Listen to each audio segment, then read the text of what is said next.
أعوذ بالله من الشيطان الرجيم சபிக்கப்பட்ட ஷைத்தானை விட்டு அல்லாஹ்விடம் நான் பாதுகாப்பு தேடுகின்றேன். ومن يهد الله فهو المهتد ومن يضلل فلن تجد لهم أولياء من دونه ونحشرهم يوم القيامة على وجوههم عميا وبكما وصما مأواهم جهنم كلما خبت زدناهم سعيرا.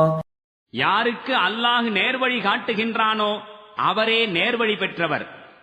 அவன் எவர்களை வழிகேட்டிலே ஆழ்த்துகின்றானோ அவர்களுக்கு அல்லாஹ்வை விடுத்து வேறு எந்த பாதுகாவலரையும் நீர் காண மாட்டீர்.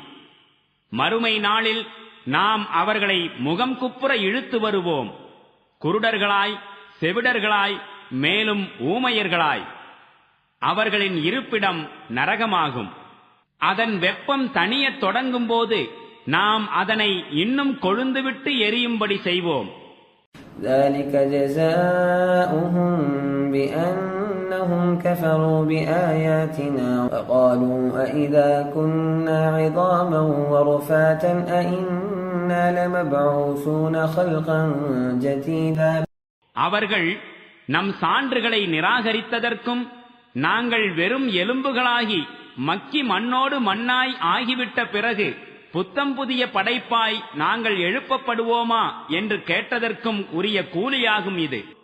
أَوَلَمْ يَرَوْا أَنَّ اللَّهَ الَّذِي خَلَقَ السَّمَاوَاتِ وَالْأَرْضَ قَادِرٌ عَلَى أَن يَخْلُقَ مِثْلَهُمْ وَجَعَلَ لَهُمْ أَجَلًا لَا رَيْبَ فِيهِ فَأَبَى الظَّالِمُونَ إِلَّا كُفُورًا.